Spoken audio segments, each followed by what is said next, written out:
এক গ্রামে এক কৃষক তার বউকে নিয়ে থাকত।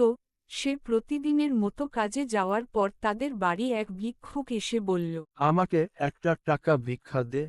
1 টাকা দিলে 70 টাকা পাবি। মহিলা মনে মনে ভাবল, একটা টাকা দিলে যদি 70 টাকা পাওয়া যায় তাহলে তো 10,000 টাকায় 7 লাখ টাকা পাওয়া যাবে।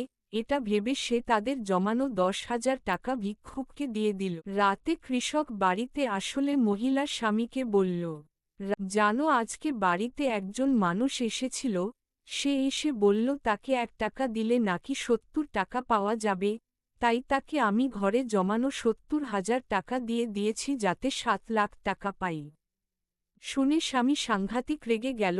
তার এত কষ্টে জমানো টাকা এভাবে নষ্ট হয়েছে বলে বউকে প্রচণ্ড মারধর করল। মার খেয়ে বউ অজ্ঞান হয়ে গেল। স্বামী ভাবল বউ মারা গেছে, তাই সে কেউ যেন কিছু জানতে না পারে, সেই জন্য লাশটা রাতের অন্ধকারে জঙ্গলে ফেলে দিয়ে আসল। সেদিন রাতে প্রচণ্ড বৃষ্টি হল। বৃষ্টির পানিতে মহিলার জ্ঞান ফিরে আসল। মার খেয়ে গায়ে শক্তি নেই, তাই সে সেখান থেকে উঠে বাড়িতে যেতে পারল না। তাই সে ভয়ে ভয়ে ক্ষুধায় আর যন্ত্রণায় সারারাত জঙ্গলেই কাটিয়ে দিল। সকালে মহিলা কান্না করতে করতে মাটিতে খোঁচাচ্ছিল, হঠাৎ মহিলার আঙ্গুলে কি যেন ঠেকল। কি আছে সেটা জানার জন্য মহিলা একটি গাছের ডাল দিয়ে মাটিতে খুঁচিয়ে গর্ত করে দেখল সেখানে একটি ব্রিফকেস লুকানো আছে। ব্রিফকেস খুলে মহিলা দেখল সেখানে পুরো 7 লাখ টাকা আছে। মহিলা অবাক হয়ে গেল একসাথে এত টাকা দেখে।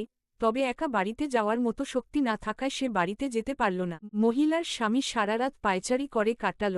কিছুতেই ঘুমাতে পারল না, বসে বসে ভাবল, আমার বউয়ের লাশ তো জঙ্গলে ফেলে দিয়ে আসলাম, শিয়ালে খায় না কুত্তায় খায় কে জানে।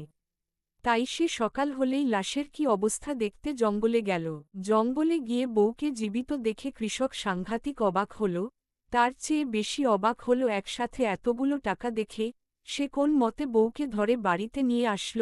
এর কিছু দিন পর সেই ভিক্ষুক আবার বাড়িতে ভিক্ষা চাইতে আসল। আমাকে একটা টাকা ভিক্ষা দে।